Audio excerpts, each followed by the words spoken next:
நீங்கள் திரு ஸ்டாலினுடைய பேச்சை நீங்கள் கேட்டிருப்பீங்க. எனக்கு அதுக்கும் நீங்கள் சொல்லுங்கள், அவர் சொல்லியிருக்கக்கூடிய சார்ஜஸ்க்கும் சொல்லுங்கள். ரெண்டாவது வந்து ஏடிஎம்கேவை உடைக்க முடக்க இதெல்லாம் திமுக தான் பண்ணினது அப்படிங்கிற சொல்லியிருக்கக்கூடிய குற்றச்சாட்டையும் எங்களுக்கு கொஞ்சம் விரிவாக சொல்லுங்களேன் பார்ப்போம். முதல்ல வந்து அரவிந்தாக்ஷனுக்கும் டீமுக்கும் வணக்கம் சொல்லிக்கிறேன்.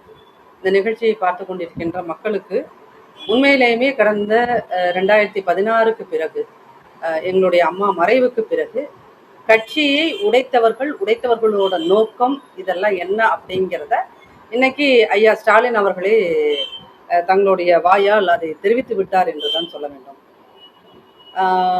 இன்னைக்கு எங்களோட ஒரு காலத்தில் பயணித்தவர்கள் அதிமுகவால் இரட்டை இலை சின்னத்தால் முதல்வரானவர்கள் இன்னைக்கு எதிர்த்தரப்பில் போய் உறவாடி கொண்டிருக்கின்றார்கள். அங்கே உட்கார்ந்து கொண்டு அவர்களுக்கு யார் முகவரி கொடுத்தார்களோ, யார் வாழ்வளித்தார்களோ அவர்களையே அவர்கள் விமர்சனம் செய்கிறார்கள் என்றால் அப்போ அந்த விஷயம் எதை காட்டுகிறது? திமுக என்கின்ற கட்சி அதிமுக என்கின்ற ஒரு பேர் இயக்கத்தில் ஓட்டை போட முடியுமா என்பதை முயற்சி செய்திருக்கிறது.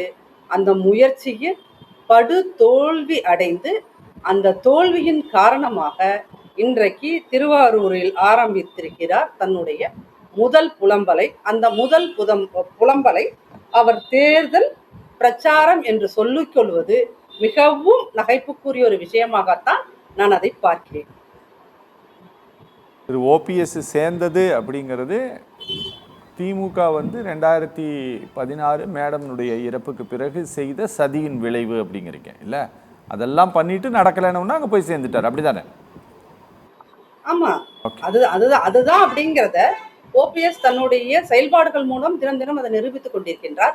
ஓபிஎஸ்ஐ வந்து ஏன்னா திமுக தான் சொல்லிவிட்டது இவர்களை இயக்குவதெல்லாம் பாஜகன்னு சொல்லிட்டு இருந்துச்சு. அப்போ எங்க அணியிலிருந்து எங்களுடைய கட்சியிலிருந்து போன அந்த துரோகம் எங்க போய் சேர்ந்திருக்க வேண்டும்? இவர்கள் செட் பண்ணினா அந்த நேரேட்டிவ் படி பிஜேபியில போய் சேர்ந்திருக்கணும், இல்ல வீட்டுல போய் உட்காந்துருக்கணும். இது ரெண்டு தான் ஆப்ஷன். ஆனா தன்னை யார் இத்தனை காலமாக எங்களுடைய அம்மாவின் மறைவுக்கு பிறகு யார் இயக்கினார்களோ அவர்களையே போய் சேர்ந்திருக்கிறது அந்த துரோகம் என்பதுதான் இத்தனை காலம் அதிமுகவில் ஏற்பட்ட அத்துணை குழப்பங்களுக்கும் முழு முதற் காரணமாக திமுக தான் இருந்திருக்கிறது என்பதை அதிமுகவின் கடைமட்ட தொண்டர்களே இப்ப கடந்த ஒரு மாதங்களாகத்தான் இந்த உண்மைகளை உணர்கிறார்கள் என்பதுதான் நிதர்சனம். ஓகே, இன்று சிஎம் பேசி இருக்கிறார் இல்லையா? இன்னைக்கு திரு மு.க. ஸ்டாலின் இன்னைக்கு பேசியிருக்காரு இல்லையா? இது வந்து ஒரு சந்தர்ப்பவாத கூட்டணி, இது மிரட்டல் உருட்டலால் ஏற்பட்ட கூட்டணி, இந்த எலெக்ஷனே வந்து தமிழ்நாடு வெர்சஸ் என்டிஏ அப்படிங்கிற அளவில் தான் இருக்குது. இவர்கள் எந்த சூழலிலும் இவர்கள் இங்கே வந்து அதிகாரத்தை கைப்பற்றி விடக்கூடாது அப்படின்ட்டு ஒரு வரிசையாக பட்டியல் போட்டு பேசியிருக்காரு. ஏதாவது பதில் சொல்ல விரும்புறீங்களா அதுக்கு? ஏதாவது? கண்டிப்பா பதில் சொல்லித்தானே ஆகணும். ஏன்னா அவர் பேசின சூட்டா நம்ம உட்காரணும். இந்த டெல்லி வெர்சஸ் தமிழ்நாடு வெர்சஸ் டெல்லி அப்படிங்கிற இந்த ஊசி போன நேரேட்டிவ் இருக்குல்ல, ஆல்மோஸ்ட் அது ராட்டன் நேரேட்டிவ், ரொம்ப அழுகி போய் நாற்றம் எடுக்கின்ற இந்த நேரேட்டிவை கடந்த 2 மாதங்களாக அவர்கள் விற்பனை செய்வதற்கு முயற்சி செய்து கொண்டே இருக்கிறார்கள். ஆனா இந்த ஆல்ரெடி ராட்டன் அண்ட் என்ன சொல்றது, ரொம்ப ஸ்மெல் எடுத்து போன ஒரு நொட்டோரியஸ் இந்த விஷயம், இந்த நேரேட்டிவ் எங்கேயுமே செல்லுபடியாகலை. சரி, எங்கேயுமே இங்கே மெட்ராஸில் சென்னையில் விற்கணும்னு பார்த்தாங்க, அதை ஒன்றும் விற்கலை அப்படின்னு சொன்னோன்னே இப்போ கொண்டு போய் நீங்கள் திருவாரூரில் விற்க பார்த்தீங்க. இந்த விஷயத்தை அவர் சொல்ல போது அங்கே உண்மையிலுமே திமுக தொண்டர்கள்னு யாராவது ஒரு 10% அந்த கூட்டத்தில் குறைந்தபட்சம் ஒரு 10% பேர் வந்து உண்மையான திமுக தொண்டர்களாக இருந்திருப்பாங்கல்ல.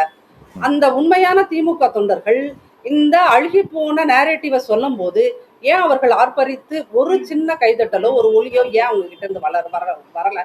அப்ப இதுல இருந்து என்ன தெரியுது அப்படின்னா, இது ஆல்ரெடி ஒரு டெட் இறந்து போன ஒரு நேரேட்டிவை திருப்ப ஏதாவது ஆக்சிஜன் சேர்த்து நீங்க விற்க முடியுமான்னு பாக்குறீங்க. அது முடியாது. ரெண்டாவது 2021 பாஜக உள்ள வந்துவிடும், பாஜக உள்ள வந்துவிடும், பாஜக உள்ள வந்துவிடும்னு ஒரு நேரேட்டிவ் செட் பண்ணி அந்த நேரேட்டிவை நீங்க வித்தீங்க. அந்த நேரேட்டிவை எக்ஸாக்டா வித்தாங்க. வித்ததன் காரணமாக ஒரு 3% ஓட்டுல ஆட்சியை அமைச்சிட்டாங்க. நீங்க அப்ப என்ன சொன்னீங்க? இப்ப அந்த தடவை வந்து உதயநிதி ஸ்டாலின் அவர்கள் ஒரு செங்கலை தூக்கிட்டு ஊரெல்லாம் சுத்தினாரு. இன்னைக்கு வந்து அந்த மதுரை எய்ம்ஸ் வந்து கட்டப்படுது, ஸோ அதனால செங்கலை கீழே போட்டுட்டாரு.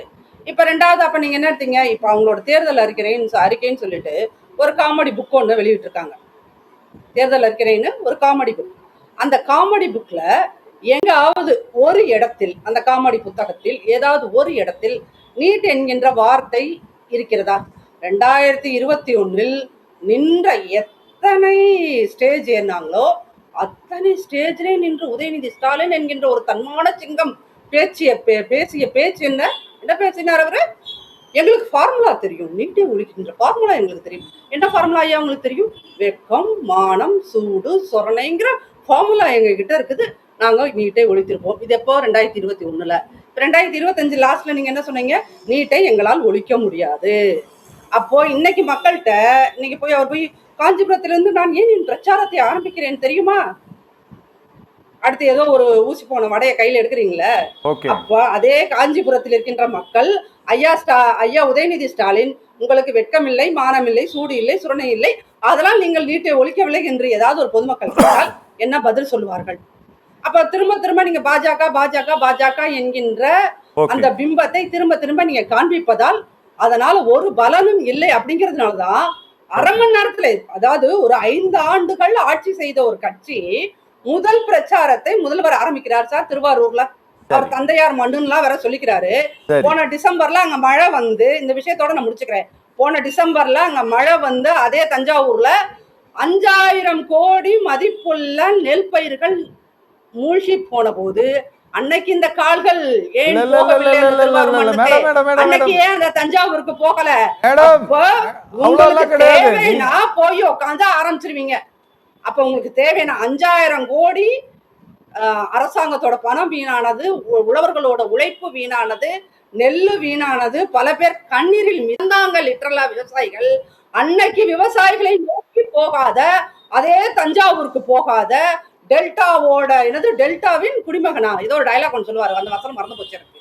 அப்படி வசனம் பேசுகின்ற இந்த வசனகர்த்தா அன்று ஏன் நீ செல்லவில்லை அப்படின்னு அங்க இருக்கின்ற ஒரு சொரணையுள்ள ஒரு விவசாயி கேட்பாரா மாட்டாரா? அதற்கு நம்மளுடைய முதல்வர் என்ன பதில் வைத்திருக்கிறார்? அப்போ இந்த நாடகம்லாம், இந்த நாடகம், இந்த ஊத்தி போன இந்த ராட்டன் நேரேட்டிவ் இந்த முறை விற்காது. நாச்சியால் சுகந்தி மேடம், தமிழ்நாட்டை கலவர பூமியாக்க கலவர வெறியோடு சுற்றி திரிந்தவர்களோடு கைகோர்த்திருக்கிறது அஇஅதிமுக மிரட்டல் உருட்டலால். இவங்களை வந்து தமிழ்நாட்டில் இவர்கள் ஆட்சி அமைப்பதற்கு அனுமதித்து விடக்கூடாது அப்படின்ட்டு பேசப்படக்கூடிய பிரச்சாரம், அது பேசிகிட்டே இருக்கிறாங்க தொடர்ந்து. அதுக்கு நீங்கள் இதற்கு ஏதாவது பதில் சொல்ல விரும்புனீங்கன்னா சொல்லலாம் ப்ளீஸ். இல்லை, அதுக்கு முன்னாடி இந்த ப்ரொக்ரெசிவ் டேக்ஸ்னா எங்களுக்கு மட்டும்தான் தெரியும், அதிமுக காரர்களுக்கு தெரியாதுன்னு தான் அவர் காரை செல்வராஜ் சார் பேசினாரு. அதாவது என்னன்னா, இதுவே வந்து என்னன்னா உங்களுக்கு வந்து ஒரு இயக்கத்தையே நீங்க வந்து ஒரு என்னது verbal atrocity, this is called verbal atrocity.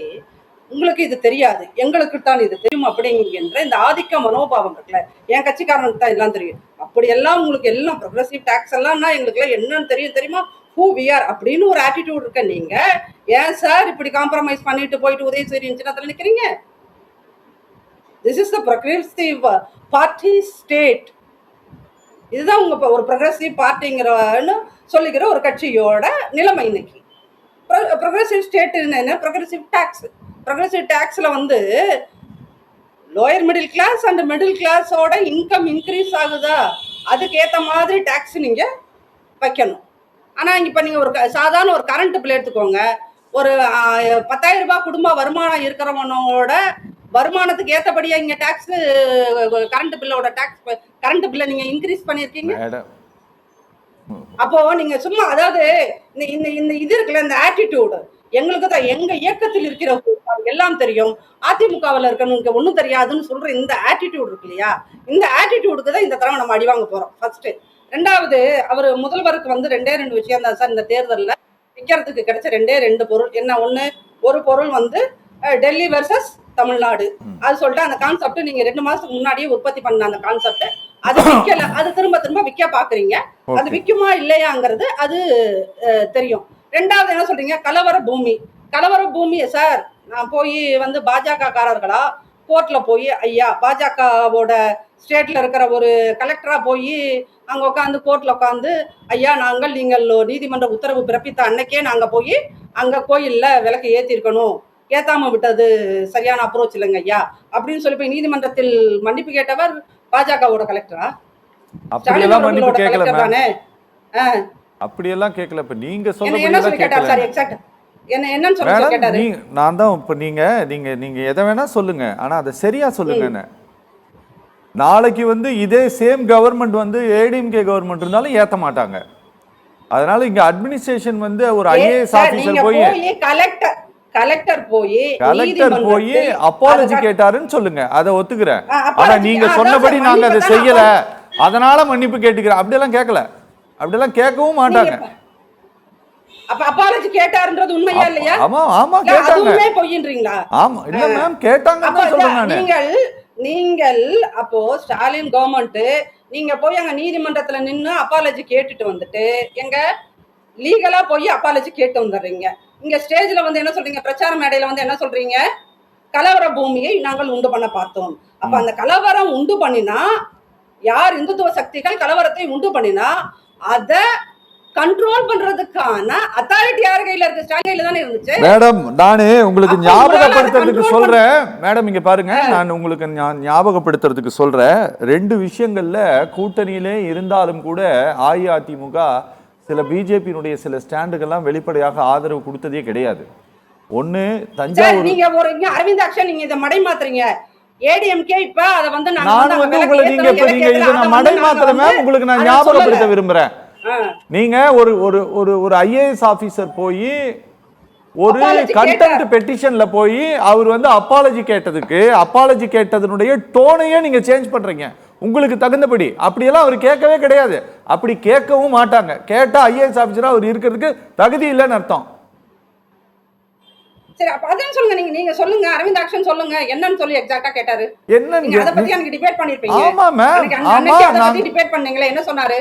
நாங்க இந்த நடைமுறைப்படுத்தல உங்க உத்தரவுக்கு கட்டுப்படல, அதுக்கு நாங்க அப்பாலஜி கேட்டுக்கிறோம், அவ்வளவுதான். இதுக்கு பின்னால வேற யாராச்சும் இருந்தாங்கன்னா யாரும் இல்ல, நானா தான் முடிவு எடுத்தேன். நடைமுறைப்படுத்தலன்னு சொன்ன வார்த்தை தான் மேடம் விளக்கேத்தலன்னு நான் எக்ஸாக்ட்டா சொன்னேன். ஆமா மேம், நாங்களா தான் முடிவு எடுத்தோம். இங்க பதற்றமாயிரும் கலவரம் வந்துருங்கிறதுனால நாங்க அந்த ஏத்துறதுக்கு அனுமதிக்கிறேன்னு கேட்டாரு, சொன்னாரு, அவ்வளவுதான். வேற என்ன அதுக்கு மேல வர வேணும்னு சொல்லலையே. அதான் சார் நானும் சொல்றேன், அப்பாலஜி கேட்டாரு.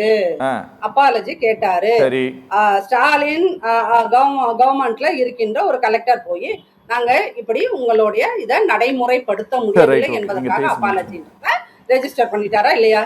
சரி பண்ணிட்டாரு. அப்போ உங்க கவர்மெண்ட்ல கலவரம் உண்டாகும்னா அதை கண்ட்ரோல் பண்ற அத்தாரிட்டி ஸ்டாலின் கையில தான் இருந்தது.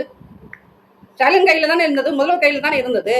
அப்போ நீங்க என்ன பண்ணும், அவங்க கலவரம் உண்டாக்க முயற்சி செஞ்சாங்க, நான் என்னுடைய அதிகாரத்தை பயன்படுத்தி அதை கண்ட்ரோல் செய்து விட்டேன்.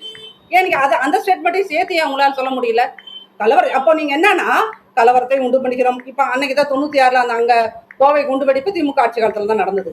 அப்ப நீங்க என்னன்னா கலவரத்தை உண்டு பண்ணிக்கிறேன்னா கலவரத்தை கண்ட்ரோல் பண்ணிக்கின்ற கெப்பாசிட்டி ஏன் உங்களுக்கு இல்ல? அதையும் சேர்த்து சொல்லுங்க. அப்போ வெள்ளை கூடை பிடித்தவர்களும் நாங்கள் தான், கருப்பு பலூன் பறக்க விட்டவர்களும் நாங்க தான். மோடி ஐயா வந்த போது கருப்பு கொடிய பறக்க விட்டோம், அது எப்போ எதிர்கட்சியா? ஆளுங்கட்சியா இருக்கும் போது மோடி ஐயா வந்தா நாங்க வெள்ளை பலூன் பறக்க விடுறோம். அப்போ எங்கள் நிறங்கள் எங்களுடைய சுயநலனுக்காக மாறும். நிதி ஆயோக் கூட்டத்துக்கு நாங்க 3 வருஷம் போகவே மாட்டோம். 4வது வருஷம் எங்களுடைய பர்சனல் தேவைக்காக அங்க நிதி ஆயோக் கூட்டத்துல போய் நின்று முதல்வரை சந்திப்போம். டீ பார்ட்டில நாங்க 2 வருஷம் கலந்துக்கவே மாட்டோம். 3வது வருஷம் 4வது வருஷம் எங்களுக்கு பர்சனல் தேவைகள் வரும், அப்போ போய் நாங்க கவர்மெண்ட் மாளிகையில டீ பார்ட்டில கலந்துக்குவோம். அப்போ நீங்க எங்கிட்ட ஒரு பக்கம் நில்லுங்க, ஆமா நாங்க மத்திய அரசை இந்தந்த விஷயங்களில் நாங்கள் ஸ்ட்ராங்காக எதிர்க்கிறோம் சொல்லுங்க. அப்போ இன்னைக்கு ஒரு பேச்சு, நாளைக்கு ஒரு பேச்சு. இன்னைக்கு தேர்தல் வந்தோம்னா கலவரத்தை உண்டு பண்ணிக்கிறோம் அப்படிங்கிறீங்க. கலவரத்தை ஏன் கண்ட்ரோல் பண்ணாம போனீங்க? சரி, ஓகே.